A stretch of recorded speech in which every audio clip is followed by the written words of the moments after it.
কেতিয়াবা জীৱনত এনেকুৱা কিছুমান পৰিস্থিতি আহে, আমি দিশহাৰা হৈ যাওঁ।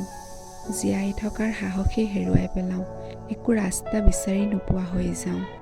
তেতিয়া আমি ভাবোঁ, আমাৰ জীৱনতহে কিয় এনেকুৱা হয়? এনেকুৱা পৰিস্থিতি যদি আপোনাৰ জীৱনলৈও আহিছে, এই কাহিনীটোৱে আপোনাক বহুত সাহস দিব। জীয়াই থাকিবলৈ নতুন উদ্যম দিব। জীৱনৰ নতুন ৰাস্তা দিব। এজন মানুহৰ জীৱনলৈ বেয়া দিন আহিয়ে আছিল। এদিন তেওঁৰ জীৱনলৈ ইমানেই বেয়া দিন আহিল, তেওঁ ভাগৰি গৈছিল। তেওঁ ভগৱানক ক'লে, হে ভগৱান, মোৰ লগতে কিয় এনেকুৱাবোৰ কৰি আছা? মানুহজনৰ বহুত খং উঠি আছিল। তেওঁ ভগৱানক ক'লে, আজি তুমি মোৰ লগত গোটেই দিনটো কিয় এনেকুৱা কৰিলা? কিয় এনেকুৱা কৰিলা মোৰ লগত? তেতিয়া ভগৱানে তেওঁক সুধিলে, কিয়? এনেকুৱা কি হ'ল তোমাৰ লগত? তেতিয়া মানুহজনে ক'লে, ৰাতিপুৱা মোৰ সোনকালে উঠিব লগা আছিল, কিন্তু মোৰ এলাৰ্ম নাবাজিলে আৰু মই সাৰ নাপালোঁ, যাৰ বাবে মোৰ উঠা দেৰি হৈ গ'ল। এনেও মোৰ দেৰি হৈছিলেই। তাৰ পাছত মই যেতিয়া অফিচ যাবৰ কাৰণে মটৰচাইকেলখন ষ্টাৰ্ট দিওঁ, সেইখনো ষ্টাৰ্ট নোলোৱা হ'ল। তাৰমানে সেইখনো আজিয়েই বেয়া হ'ল। বহু সময় অপেক্ষা কৰাৰ পাছতহে মই এখন ৰিক্সা পালোঁ আৰু খৰধৰ হোৱাৰ ফলত মই মোৰ টিফিন ঘৰতে এৰি আহিলোঁ। আৰু যেতিয়া অফিচ গৈ পালোঁ, তাতে কেণ্টিনো বন্ধ হৈ আছিল। বহুত প্ৰচেষ্টাৰ মূৰত এটা কচুৰি পালোঁ, কিন্তু সেই কচুৰিটোও বেয়া আছিল। সেই সময়তে মোৰ মোবাইলত এটা বহুত গুৰুত্বপূৰ্ণ অফাৰলৈ মেছেজ আহিল। সেই সময়তে মোৰ মোবাইলটোও বেয়া হৈ গ'ল। মোবাইলটো কোনোপধ্যেই অন কৰিব নোৱাৰিলোঁ।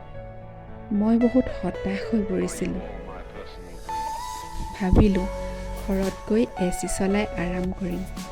যেতিয়া ঘৰত গৈ পালোঁ, তেতিয়া কাৰেণ্ট গুচি গৈছিল। মই বুজি পোৱা নাছিলোঁ, হে ভগৱান, এই গোটেই কষ্টবোৰ তুমি মোকেই কিয় দি আছা? আৰু কোনো মানুহ নাপালা নেকি তুমি? তেতিয়া ভগৱানে ক'লে, তুমি মোৰ কথা গুৰুত্ব দি শুনা। আজিৰ দিনটোত তোমাৰ বহুত বেছি বিপদ আহিব লগা আছিল। সেইকাৰণে মই তোমাৰ এলাৰ্মটোকে বাজিব নিদিলোঁ। আজি তোমাৰ মটৰচাইকেলৰ এক্সিডেণ্ট হ'ব লগা আছিল।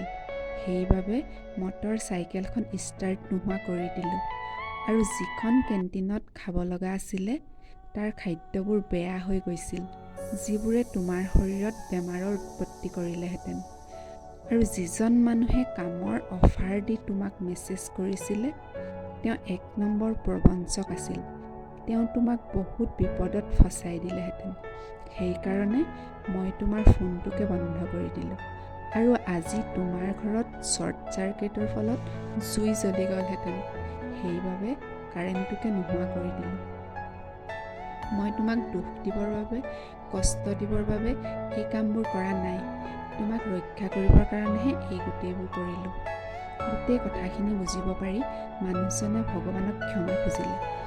তেতিয়া ভগৱানে ক'লে, ক্ষমা খোজাৰ কোনো প্ৰয়োজন নাই।